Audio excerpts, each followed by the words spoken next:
Okay, so I'm sure a lot of you who've taken the time to come here are quite aware of Dr. Caldicott's resume, so I won't try to belabor this point, but there is some information I'd just like to pass on so everyone knows the quality of guests we were able to bring here tonight. Dr. Caldicott has devoted the last 35 years of her life an international campaign to point out some of the drawbacks to nuclear energy and nuclear weapons, of course, and to talk about the kinds of things that we're going to have to do to handle the environmental problems in the future in this planet. Dr. Caldicott has received many prizes and awards for her work. And if I go through some of them, most recently, Lannan Foundation 2003 Prize for Cultural Freedom. She's got 19 honorary doctoral degrees, personally nominated for the Nobel Peace Prize. Smithsonian Institute named Dr. Caldicott one of the most influential women of the 20th century.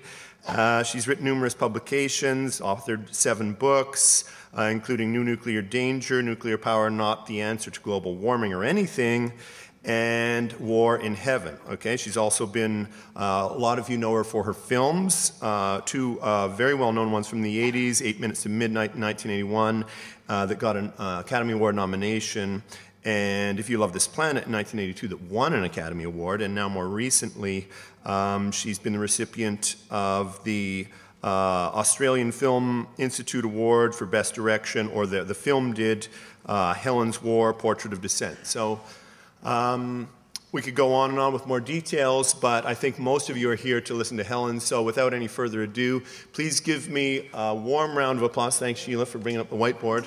A warm round of applause to Sheila and Dr. Caldicott. Thanks very much. Well done. Well, it's been quite a day, really. I gave a talk last night in Calgary. 600 people turned up. And then we travelled early this morning up here. And I met with the Environment Minister, who's a nice fellow. I thought he was a nice fellow.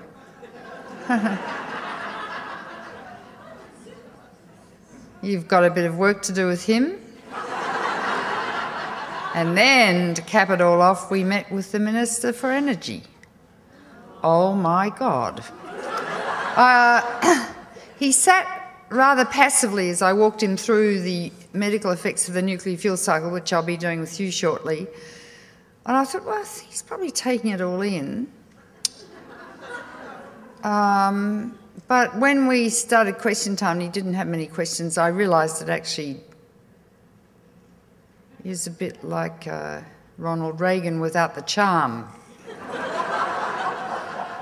I spent an hour and a quarter with Ronald Reagan in the White House. What happened was I met his daughter Patty in the Playboy Mansion, where Paul Newman, that lovely, lovely man who's just died, and I addressed a whole lot of film stars about nuclear war. And after I finished speaking, this tall woman came up and said, I would like you to talk to my father. I think you're the only one on earth who can change his mind. So I said, well, yeah, I'll meet with him, but I don't want Ed Meese or Diva or Baker there. I want to meet with him alone or not at all. So she rang a day later and said, we've got an hour at the end of his working day. And I said, what time is that? She said, 4 o'clock. So we met in a French restaurant. We had lunch. He told me some fascinating things about the family and Nancy and the like and the like. We swept into the southern portico of the White House with the Secret Service talking the walkie-talkies and stuff, and we entered the downstairs library in which there wasn't a single book. We waited for about 10 minutes and in walked Ronald Reagan, all dithery. He didn't quite know what to do. I went up and shook his hand and said, how do you do, Mr. President? Then he didn't know where to sit. And there was a table at the back of the room, and I said, you sit there and I'll sit here. So that's what happened. I said, you probably don't know who I am, do you? He said, yes, you're an Australian. You read On the Beach when you're a young girl and you're scared of nuclear war. And I said, yeah, that's right. He said, I too am scared of nuclear war, but our ways to prevent it differ. I believe in building more bombs. So we're off to a terrific start.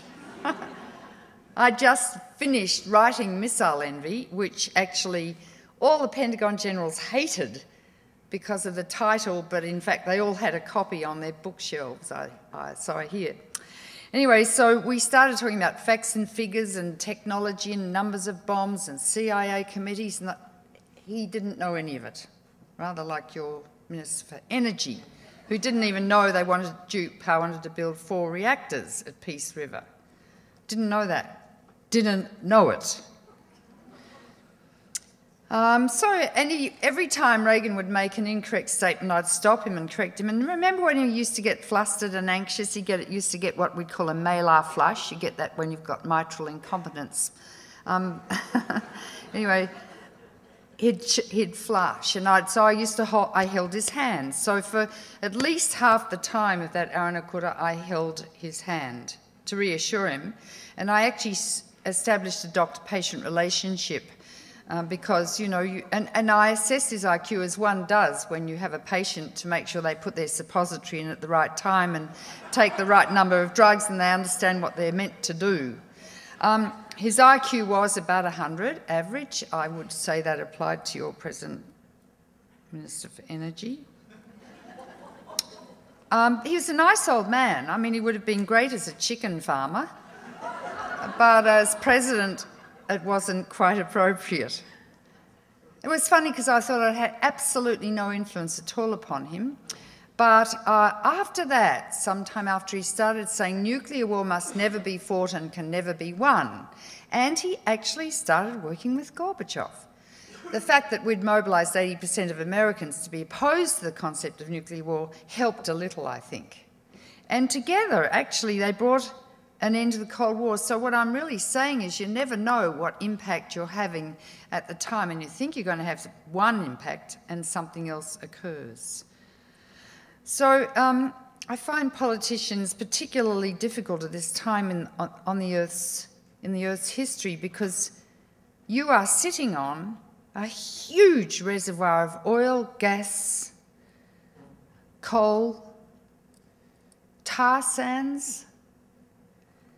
And I have just revised and completed my book, If You Love This Planet, that I wrote in '91, about the predictions about global warming, deforestation, ozone depletion, overpopulation, toxic pollution and the like.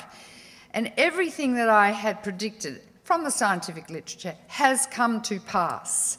And it was a really depressing thing to do, to revise and update this book.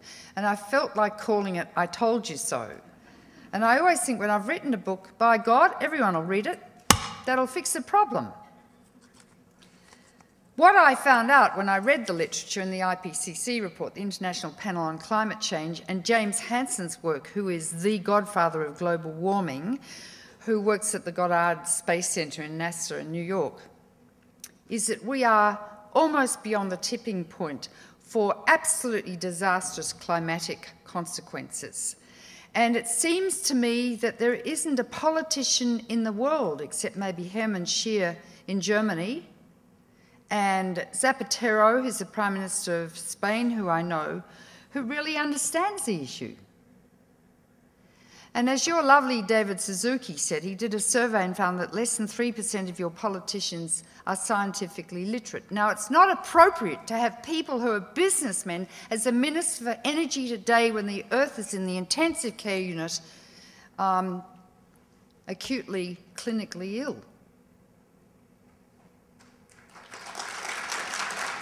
It's not appropriate for this province to keep sucking up oil and sending it to America.